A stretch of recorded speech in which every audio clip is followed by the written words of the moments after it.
cannon here at the Daughters of Utah Pioneers Museum. It was made in Spanish Fork by men from Spanish Fork. A McKell and a Robertson made this cannon from the iron tire rims from wagons left by Camp Floyd to Johnston's army. They built this cannon here in Spanish Fork. They set it off every 4th of July, and it's not attached to the ground. So when they set that cannon off, it would flip backwards, and it would go sideways or backwards or whatever. And they shouted off about 21 times for the 21-gun salute, and everybody in town knew it was the 4th of July when they heard the McKell cannon. This museum of the Daughters of Utah Pioneers contains more stories than just the McKell cannon. The Daughters of Utah Pioneers Museum contains a lot of our history. And one part of our history involved oxen. Oxen, with their cloven hoof, had to have split shoes because of the split hoof. Now, to shoe an oxen, you can't just pick up its hoof and put it on your knee like you can to shoe a horse. Oxen can't stand on 3 feet. They're just big, muscly cattle.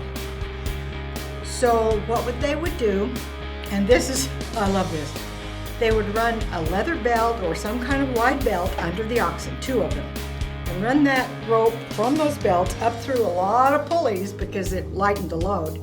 And then men would draw on the rope and raise the oxen off the ground. So someone else walked under the oxen and shoed them above his head.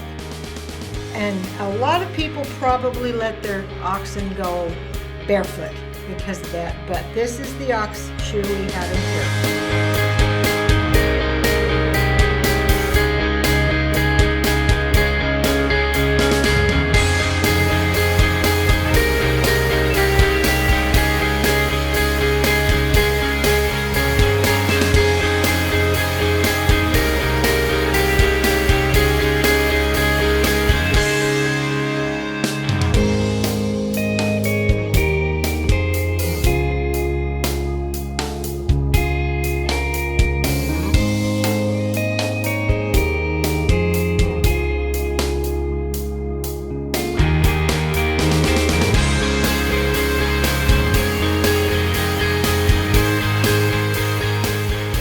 The Daughters of Utah Pioneers has exhibits containing many interesting things of our history.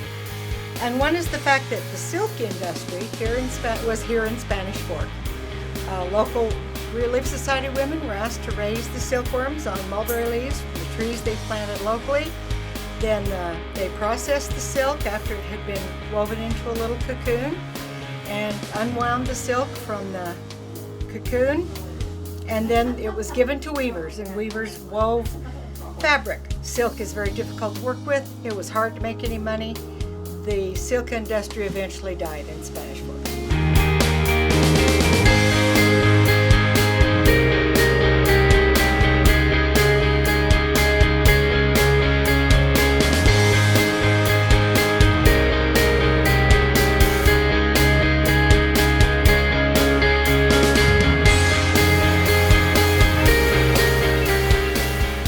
This dress was given to Mrs. Gustafson when she and her husband were on their first mission to Iceland.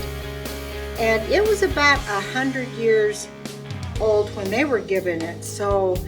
And they were there in 1945.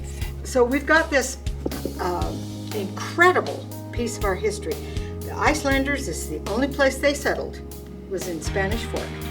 And so we have this one that tells of our original Viking settlers, and it's one of the few Icelandic pieces